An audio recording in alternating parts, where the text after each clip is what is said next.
What's up, guys? I'm back. The end of 2023, which is crazy.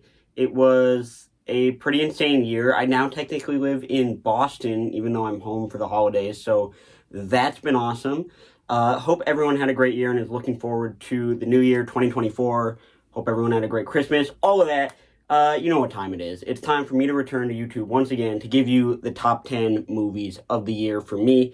This is something I love doing every single year.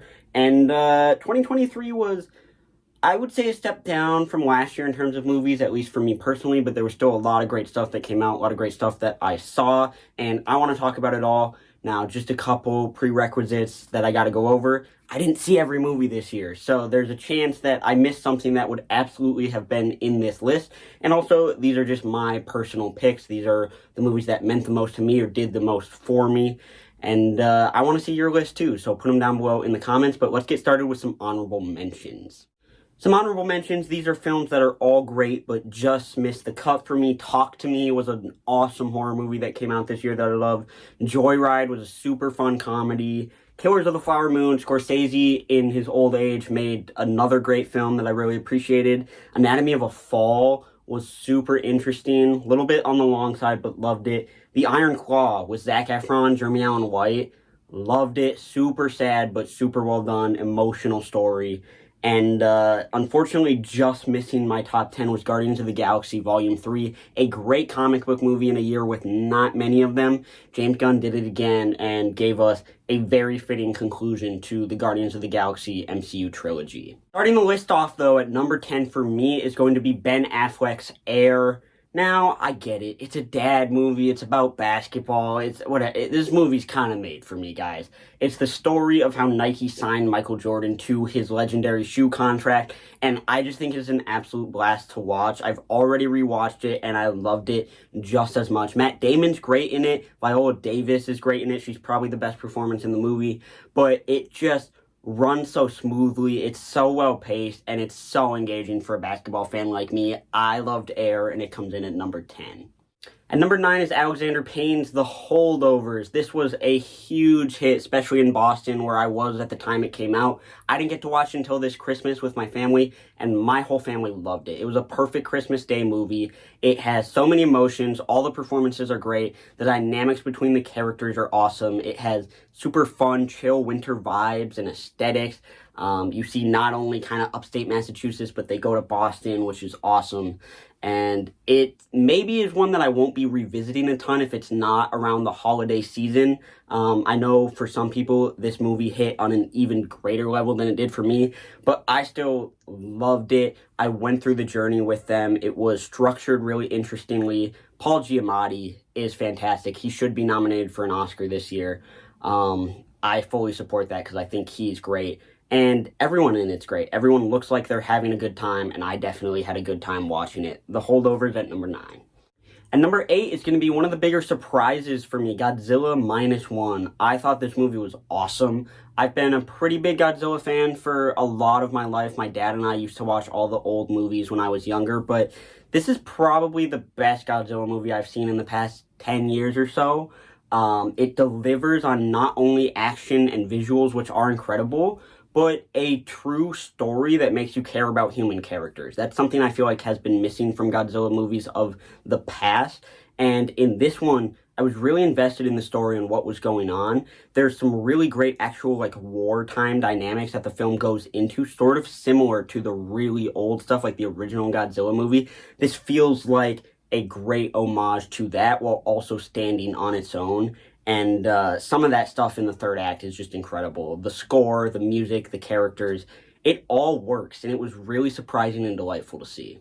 Tom Cruise landed himself in my top 10 movies for the second straight year with the newest installment in the Mission Impossible franchise, Dead Reckoning Part 1.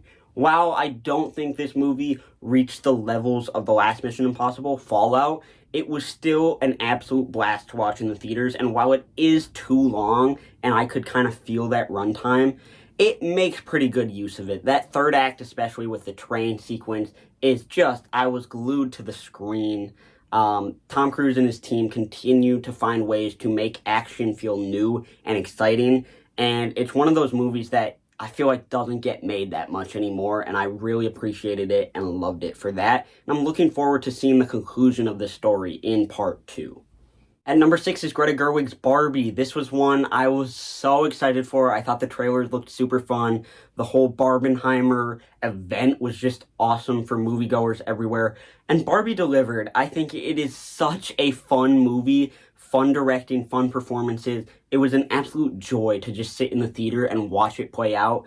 Is it the most complex script of all time? No, but it kind of works within itself super well. And I think the themes it brought up landed for me, at least personally. I think Margot Robbie's great. I think Ryan Gosling is incredible. Should be nominated for supporting actor. I'm hoping he will be.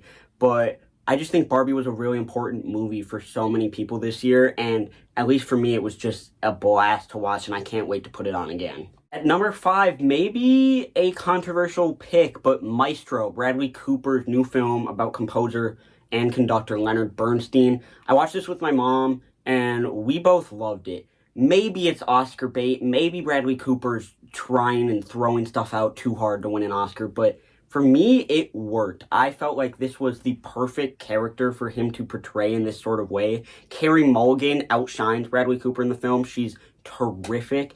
And it's just a very heartfelt, technically, masterful piece of art that I wouldn't mind going back to. I think it's paced pretty well. I think the structure worked for me. A lot of complaints I'm seeing people have just aren't issues for me at all, and I had a wonderful time watching this movie. I loved it. Maestro is awesome, and if you haven't checked it out, I would give it a shot. At number 4 is Bottoms, a movie that probably just has a lot of personal connection to me. That's why it finds itself so high, but I also just think it's wildly entertaining. One of the most fun movies of the year. It's one that I saw during my first week at college, and I've rewatched it since. It still holds up. It's just so lovable and silly and goofy and dumb in the best ways possible. Ayo Edebiri is in this. She's wonderful. Friggin' Marshawn Lynch, the football player, is in this, and he's hilarious. Probably has some of the funniest stuff in the movie. This one reminded me a little bit of Booksmart in a lot of ways, which was a movie I really liked from 2019. And again, it's just such a fun time. So if you have a night where you're not doing anything, you want something cheesy, something dumb, but also so fun that you'll be entertained from start to finish, throw on Bottoms. I promise you will not be disappointed. At number 3, Across the Spider-Verse swings its way in. Into the Spider-Verse was my favorite movie of 2018 and one of my favorite movies of all time, and I thought this was a very worthy follow-up to that. The animation is on even another level from the original, which I didn't know was possible. It's one of the best looking movies I've ever seen, but it also has a lot of great emotional stuff that really centers this movie because there's so much going on. It deals with the Spider-Verse in ways that the first one didn't even touch. It has really good villains, it has a compelling story, and Miles continues to have great character development. Personally, Into the Spider-Verse is still going to be my favorite, as I just felt like it was a little bit more intimate and you could really be in that world with those characters on a different level. But Across the Spider-Verse is great, and I've seen it many times. Can't wait to keep watching this one for years to come. At number 2 for me is the film Past Lives, maybe both the most beautiful and emotionally devastating movie that I saw this year.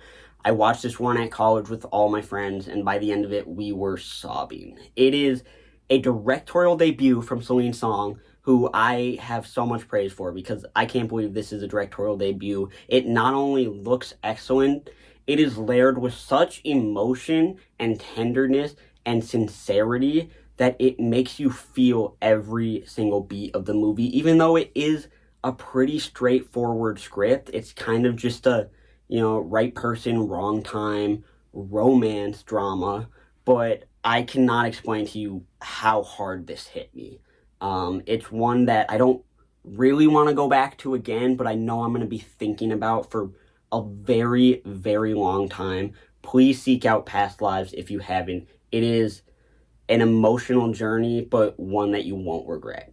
But at number 1, we do have Christopher Nolan's Oppenheimer. I'm a straight white dude who loves movies. This was gonna come in towards the top of the list.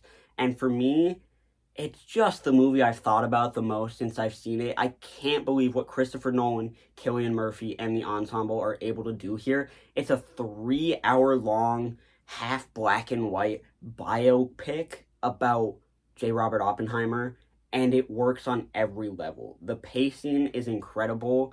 It's a movie that, yes, you feel the length, but you never feel like you want out. You're always engaged, you're gripped, and it's just directed perfectly. Cillian Murphy's probably my performance of the year. I think he's phenomenal in the film, and it feels like Nolan's swan song, magnum opus. I mean, this was just unbelievably impressive stuff from him. Maybe won't be for everybody, but for me, I loved it, and I can't wait to watch it again. So there we go. Another year for film is in the books. Looking forward to next year. Again, let me know what your favorite movies of the year were down below in the comments. And hey, I'll see you guys when I see you. Take care and peace out.